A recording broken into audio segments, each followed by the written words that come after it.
Hi, this is Steve from Money Plan SOS. Today we're going to have an exercise on how you can check your credit bureau report at no charge. It's a good idea to do so because you want to make sure that nothing is showing up incorrectly on there. There's no open accounts that shouldn't be there anymore. And of course you want to double check to make sure that nobody's stealing your identity. This is just one of those ways. As you go to the website annualcreditreport.com, you'll see that down here it says the site is sponsored by TransUnion, Experian, and Equifax. These are the three companies that will collect your data information and they will actually sell you your credit score, but we're not interested in the score. The information that the score is based upon is what we want, and that's what we're going to be able to get from this website. If you go up here where it says start here, you want to click your state. Once you select that and you hit request report, it will take you to this next screen where you need to enter your information. You don't need to worry about it. There is the VeriSign secured sign up here. It's all encrypted, and just go ahead and enter the information here. I'm going to go ahead and do so, and then I'm going to come back to you in a moment and look at the next screen. I've entered my information on that last screen, and it's taken me to this selection screen here. You'll see the 3 credit reporting agencies are listed. Now, what that means for you is you can actually check one of these today, come back in 4 months, check another one, and in another 4 months after that, check a third one. That allows you to break up the time frame between when you check your report. You can actually do this every 4 months. For example, we could do Equifax in April, TransUnion in August, Experian in December, and then in the following April do Equifax again. I'm going to go ahead and do Equifax because that's the one that I've got coming up to us next for me. And you'll see here it's also giving you the option if you do want to go check other credit bureau reports, if you want to go back and do the TransUnion or the Experian. Here is the page that you'll get to next if you're doing Equifax. Now everybody's got a little bit different way of doing it, so TransUnion might look different. You're going to look at the information, make sure it's correct. You can also see here where it says, would you like the first 5 digits of your Social Security number masked on your report? That way it doesn't show up. I always say yes. And then of course double check your information to make sure that you've entered it correctly. Once you've done that, you want to hit continue and move on to the next screen. On this next screen is where you're going to be asked some security questions, some multiple choice questions. Now you'll see I've blacked this out because obviously we're trying to protect our identity, not show it to the world. So I'm going to go ahead and answer these and then move on to the next page. If I answer them incorrectly, it won't let me advance. But these are pretty general questions, and so go ahead and click on the correct answer and then move past this page to get to your credit bureau report.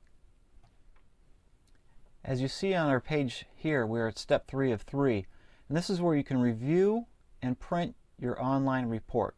It's basically your credit report. Down below they're going to give you options on how you can actually buy your credit score, or you can have them monitor. I wouldn't recommend doing that right now. That's what we're doing for ourselves, is monitoring our credit bureau report right here. And as you can see, it's come up on the screen. I still have another chance to buy my credit score if I really wanted to, but we want to look at the information that's on the report, and I'm going to take you to that here next. Once you get into your credit report and you're looking at your options on the left-hand side, you'll see a few things here. There's quite a bit you can look at. Not all the reporting agencies give you the same options on how you can dig through your report, but Equifax has something that's pretty cool here. You know, you can look at your summary, you can look at the accounts. That's probably the one you want to start with to see what are your accounts that are open. If there's open accounts, why are they open? Is it something that you're still using? If they're old credit cards, you might want to get those closed because you don't want to have an account sitting out there that could be used for identity theft. What else is sitting out there? So this is where you really want to dig in, look at late pays, look at accounts that are still open that shouldn't be. There's also the option to look at inquiries to see who else is looking into your credit bureau report to see if maybe, maybe a credit card company wants to send you a new card. Maybe, as I can see here, AT&T was looking at my stuff because we had changed our phone service. And so they wanted to look and see if we were creditworthy. The other information on the left hand side that's really important is the negative information tab. Click on that, you'll see 3 other options that open up below that: negative accounts, collections, and public records. If you have anything on those, you want to take action if you can. If it's accurate and correct, then there's nothing you need to do. But if you see something on there that just isn't right, there's going to be information on the website that's going to help you to remedy the effects of identity theft, or there's other things in here that'll help you to report inaccuracies on your credit bureau.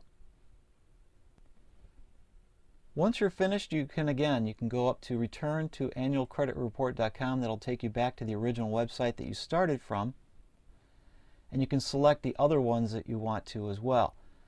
Again, I recommend just doing one every 4 months. If you do one in April, you can do one in August, and then you can do the last one in December. And the next April, you can do that first one that you did, and it's been 12 months. So that's a way you can check your credit bureau, see if there's any errors, see if there's any possibility for identity theft, and it's very easy to do. One thing I didn't mention as I was going through is you can always save and print your credit bureau report, and maybe put it in a safety deposit box or a fire safe or something like that. It wouldn't hurt to have something on file just that you can go back to. So, my name's Steve Stewart with Money Plan SOS. If you have any questions, feel free to give me a call. My Google Voice number is 312-373-0767, or email me at steve@moneyplansos.com. Thanks.